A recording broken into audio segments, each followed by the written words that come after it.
Welcome to part 2 of my Dark Crystal review. Last we left off, the Valtuem attacked Aughra's orrery, and Jen escaped with the crystal shard. He now wanders the wilderness, wondering what he should do next. Jen gets startled by a dog-like creature and falls in the mud. Another gelfling appears, Kira. She calms the animal in some native language. Its name is Fizzgig. Jen and Kira are amazed to see each other, each believing they were the last gelfling. And it is amazing.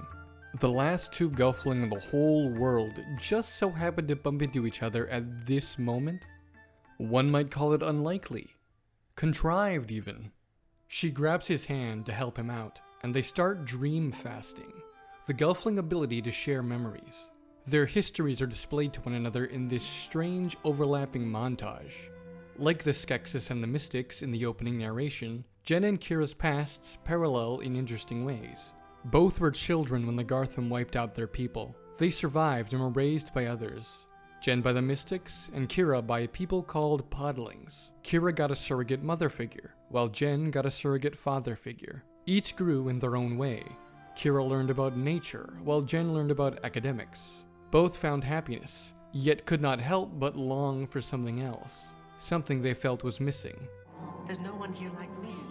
I need to find one other. I love them all, except I need to find... Each longed to find other gelfling, a longing that has finally come to pass.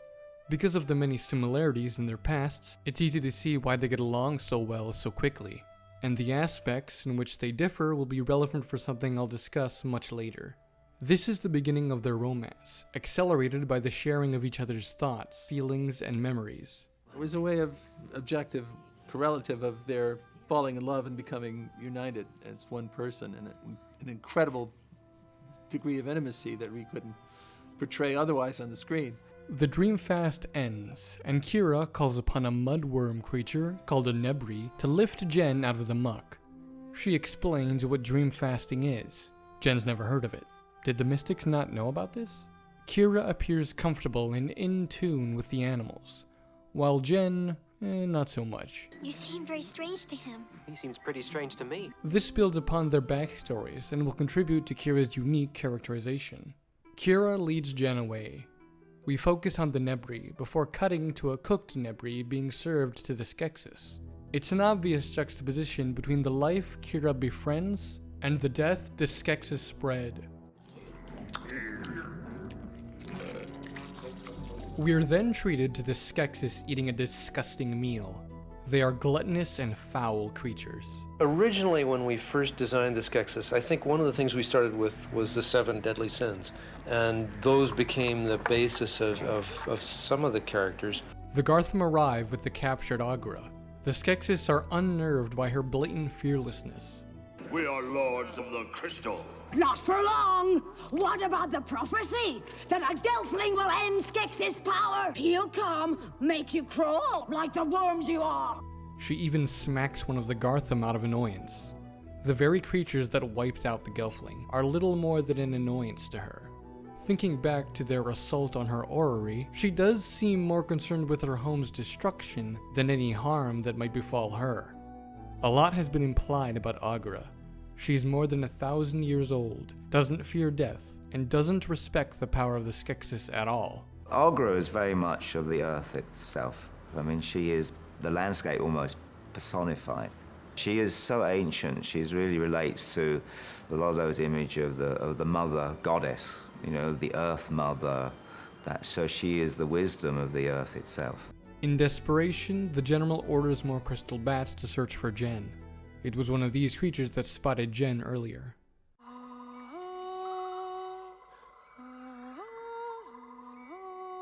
We cut to Jen and Kira drifting down a river. As Kira sings, Jen plays along with his flute. This symbolizes how in harmony they are post their intimate mind meld, and foreshadows their important roles at the end. Kira spots a crystal bat and brings it down. However, it survives and lets the Skeksis know where they are. We cut to the Mystics walking. Okay. Kira takes Jen to her Podling clan, and they talk inside a tavern. They're a jovial and colorful people, putting them in stark contrast to their enslaved counterparts. Like with the Nebri, it's the difference between life and death. It also further emphasizes the cruelty of the Skeksis.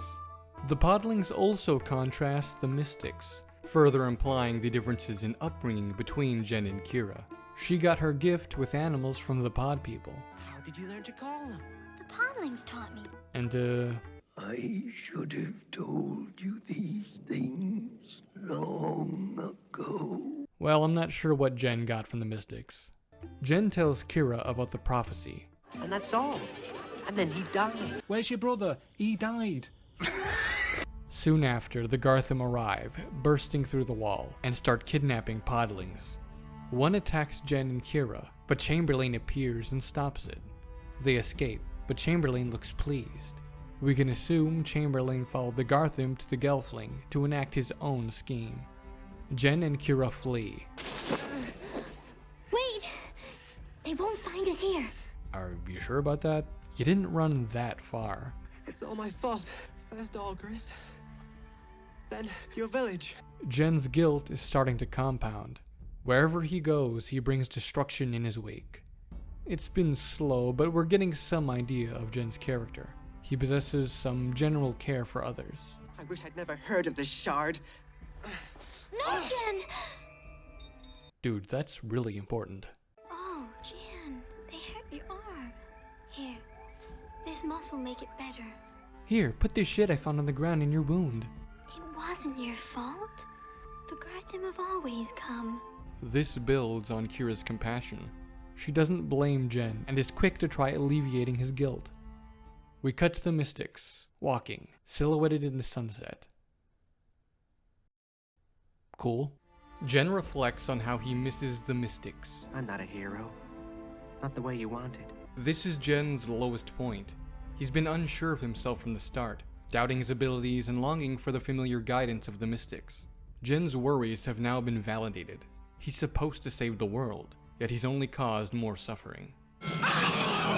When Jen and Kira wake the next day, Kira retrieves the tossed shard. Very lucky no one was around to pick it up. You know, like someone with a vested interest in keeping the prophecy from occurring. Lucky no one like that was around. What's interesting is that Jen walks right by the shard. It appears he notices it, but doesn't move to pick it up. It's possible that he views the shard as more of a burden than a gift. He doesn't know how it can be used for good, and is a draw for evil. Coupled with Jen's doubts about himself, he chooses to leave it behind. In an alternate version of the tavern scene, Jen actually decides to remain in the Podling village and abandon his quest. I think it makes more sense to move that decision here. As his lowest point, he's more likely to give up on what seems a hopeless journey. In the Podling village, things had actually started to look up for Jen. He made a friend and found himself around friendly people for the first time since leaving the Mystics. Either way, all of this would be more meaningful if Jen's journey wasn't so muddled. The Mystics and Aughra withheld information for unknown reasons, making Jen's insecurities the product of contrivance. And technically, he has enough information to know what to do with the shard, but he's too boneheaded to realize. They find the ruins of a Gelfling village. Jen feels drawn to it, intrigued by this relic of a past civilization, while Kira fears it. As they explore, Kira sits in a throne wrapped in overgrowth. It foreshadows the role she'll play at the end of the movie. She sits within the ruins of her ancestors, what is left of her culture and civilization. Her seat seems to be a throne, a place of authority and guidance. And the area has become mingled with plant life, while she is a character closely associated with nature. Kira will inherit and lead a new Gelfling civilization through her unique affinity for nature. On a wall, they find carvings and writings related to the prophecy. Jen can read it, but Kira can't. This makes sense. Jen was raised by the wise mystics that, as we saw in the Dreamfast, made an effort to educate him. Kira was raised by podlings, who don't seem to know the Gelfling language. When single shines the triple sun, what was sundered and undone shall be whole, the two made one, by Gelfling hand or else by none. In more straightforward terms, when the Great Conjunction occurs, a Gelfling must take something broken into two and make it whole again. This is a piece of the dark crystal. Then that's what my master meant. Yes. I have to put You it... have to heal the... I'm not sure why they're acting like this clears up all the confusion. Jen hasn't received any new information here, aside from the part specifically saying 2 things shall be made into 1. Remember the discussion he had with Aughra? What do I do with the shard? Heal the dark crystal. It's been pretty clear what he needs to do. I don't see how this clarifies anything. Chamberlain appears, having finally caught up to them. I guess it took him 6 hours to walk 50 feet. He proclaims himself a friend, and explains that the Skeksis wiped out the Gelfling to prevent the prophecy. He proposes that they come with him to the castle, so they can establish peace between the Skeksis and the Gelfling. Then he won't have to be an outcast anymore. Now Chamberlain's ploy unfolds. He stopped the Gartham earlier for 2 reasons. So he can get the credit for bringing in the Gelfling, and to make Jen and Kira think he is their ally. All to regain his lost status. Kira doesn't buy it, probably because he looks and sounds like this. Please, please, yes. Unlike Kira, who is immediately distrustful, Jen hears him out, investigating his intentions and seeing if there's any benefit in listening to him. But in the end, he heeds Kira, and they run off. Wait, please, please, wait, please make peace. I love the way his voice changes, the way he's consumed by desperation. Keep in mind, if he can't rejoin the Skeksis ranks before the Great Conjunction, he misses out on a once-in-a-thousand-year opportunity. That would be very bad for him. Now knowing what to do, for some reason, Kira calls a couple Landstriders to take them to the castle. They'll take us. Kira, you don't have to go. I know. It's a small moment that says a lot about both characters. Jen sees this as his responsibility, so he's prepared to go on this dangerous journey alone, reinforcing his desire to keep others from harm. But Kira wants to help him, and will risk the danger to do so, reinforcing her compassionate nature. In the castle laboratory, the scientist straps down a Podling and uses the dark crystal to drain his essence. Now the beam will rid you of your fears, your thoughts, your vital essence. He becomes a hollow husk of his former self, like the slave Podlings. I love the way he stares ahead with dead eyes and labored breathing. Super creepy. The essence is given to the general. He's elated when he momentarily becomes younger, but that turns to outrage when the effect wears off. It always works. Better when we use gelflings. This will inform the general's motivations moving forward. Essence is another method the Skeksis use to cheat death. However, like the renewal they experience from the Dark Crystal and the Sun, it's become less effective over time. This leads to further aging and deterioration. You can just get a glimpse here on the back of the Skeksis, the vestigial hands. The mystics had 4 arms, so do the Skeksis. Before they disintegrated quite so much as they did, they used these hands to manipulate their backplates in elaborate ways. Their desire for immortality is strengthened by their decay. Time is running out for them, and this desperation will make them even more dangerous, yet also more susceptible to error. The Landstriders prove themselves as fast as the wind. They reach the castle and catch up to the Gartham that left the Podling village the night prior. Seeing the captured Podlings, Kira rushes to help them, even as Jen urges her to wait. The Landstriders fight the Gartham as they free the Podlings. However, the Landstriders are killed, and Jen and Kira are backed against a cliff edge. Kira grabs Jen and Fizzgig, then jumps. Wings sprout from her back, and they glide to safety. I don't have wings. Of course not. You're a boy.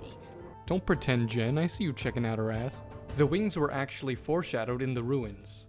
The carvings depict a couple Gelfling with wings, so it doesn't come entirely out of nowhere.